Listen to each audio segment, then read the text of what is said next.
Hey everybody out there on YouTube, this is Danny G. We're going to do a Regenamex.com video. So the name of today's video is the top 3 things that you should be doing if you're using human growth hormone to try to grow muscles. Alright, so the first thing that you should be doing, you should think about using a little bit of this stuff.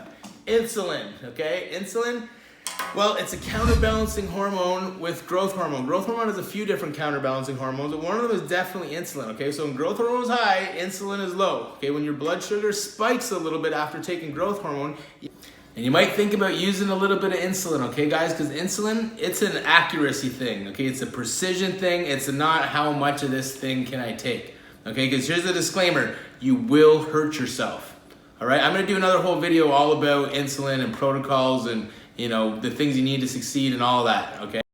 And for the record, you only need to use insulin with growth hormone if you're using it, growth hormone at a good value, okay? So that would be 6 IU and above. You can get away with it with 4 IU, okay? If you're, especially if your body weight's a little bit lower, okay? But like the anti-agers, the guys are doing, 1, 2, 3, even 4 IU. You don't really need it. But if you're, for the number one intention of trying to get swole and grow muscles, it's actually a good thing. Let's explain that more because, that is what we're talking about in this video. How it works is the convertible energy from carbohydrates, glycogen, the insulin does a really good job of sucking that glycogen out of your, out of your blood and your body and your nutrition and pushing it into your muscles, okay? It can forces it into your muscle cells. It's how you carb up, it's how you charge up, it's how you get a big pump, okay? It's like having a really good position of your own muscle. You get a huge, massive pump and it stays for a little while, okay? If, insulin also can convert things to fat though, okay? It's a carrier hormone, it's a shuttling hormone. So one of the rules is you don't want to have a lot of fats present when you use your insulin, but having, quick carbohydrates around your gym when you use some insulin, not a bad idea, okay? So that's one thing you should be doing if you're using growth hormone and your number one intention is to get big. So it's most certainly a fine art when it comes to using insulin effectively as a bodybuilder. Okay, there's a lot of different protocols, all of the partitioning of the nutrients around, the diet, the nutrition around using insulin, and there's a lot of different protocols that you can try. So there's been protocols that I've tried that I've liked, that have worked, okay, but then I've tried other protocols that I've liked more and have worked more, okay? So, I'm not gonna get into all the nitpicky details of that, but if you wanna get at me in the comments, I have all the time in the world. We'll go through it on the email or whatnot, and we'll get you guys squared away, okay? But do not use too much insulin, okay? It's a precision thing. It's an accuracy thing. It's not, if I take more, it's gonna be better. Okay? If you take more, you might hurt yourself, okay? You just wanna help convert that carbohydrate energy, glycogen. You wanna help convert that into, usable energy and into muscle that you can use instead of it being converted into fat. Okay, so moving right along. The next thing that you definitely, most certainly should be doing if you're taking human growth hormone with the number one intention of getting swole is this is a no-brainer, but you should be using it with the right steroids, okay? So we're talking trenbolone, we're talking testosterone. The reason why these 2 specific steroids, you can use other steroids with it, but the reason why these 2 specific steroids are a requirement, you need to open up certain androgenic pathways. These pathways that greatly assist in the improved nitrogen uptake and protein synthesis that allows us to get swole. You know what I'm saying? And if you're gonna spend the money on the growth hormone, okay, and you're trying to get big, you should be spending a little bit more money on the testosterone and the Tren, is my opinion, okay? Because you see what's happening here is we're making a bigger picture, okay? We're formulating a great environment for muscle growth. Okay, so moving right along, okay, we could have talked about this right steroids. There's another whole video with that. And if you want to see it, put it in the comments. We'll make another video about, different steroids that, are beneficial when you're trying to get big on your growth hormone. Okay, so moving right along. The next thing that you need, the third thing that you should be doing if you're using growth hormone with the number one intention, getting jacked, is you should be using a little bit of T4. Okay, and let me tell you why. So what thyroid hormone is, basically T4 is there's T4 and there's T3.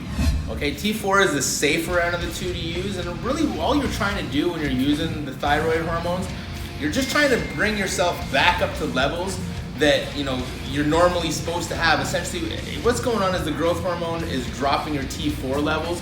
Well, it's not necessarily dropping it like itself, but your body realizes that your growth hormone levels are through the roof. Okay, this isn't gonna happen on anti-ager stuff, to reiterate. This isn't a 1 or 2 IU growth hormone thing. But when your levels are up to like 6 IU and like guys are doing 15 IU of growth hormone, for sure your body catches the play and it knows that it's got a lot of excess growth hormone, right? So one of the ways it tries to give yourself equilibrium or homeostasis is it shuts down some of your thyroid hormone, okay? Because the thyroid hormone, it's like an influencer, okay? It gets produced in the the hypothalamus, and then it goes into the pituitary, it influences your growth hormone production, okay? So like when you're exercising or when you're really hungry and your body naturally secretes growth hormone through your pituitary, it's because it has a thyroid hormone in there telling it to do that, all right? So when your growth hormone's high, your thyroid's low, okay, because once again, it's trying to stop, all this excess growth hormone. So all we're doing when we take the T4 is we're giving it, more of what it needs to do its job, because it's kind of stopped producing it, and it's only stopped producing it temporarily because your levels are so high because you're slamming the growth hormone into you. If you stop putting the growth hormone into you so much, you do not need it. So some bodybuilders skip and go right to the T3. That'll shut you down if you're taking it for long periods of time. Okay, you can take the T4 for long periods of time and not have it do serious damage. You're just kind of like bringing yourself back up to, you're making your machine run more efficient. Because your system likes it when the metabolic rate and the metabolism and everything is just like tuned just so. Okay, because you're taking the growth hormone, even though the growth hormone costs so much money and it's the next level stuff, it still takes a long time for that cell division for you to get more enough hyperplasia that you can actually see it in your muscles. You get more complete. So in all that time, if your body's suffering because your insulin levels are wrong and your T4 is off, you're not going to get as much growth as you want through that time.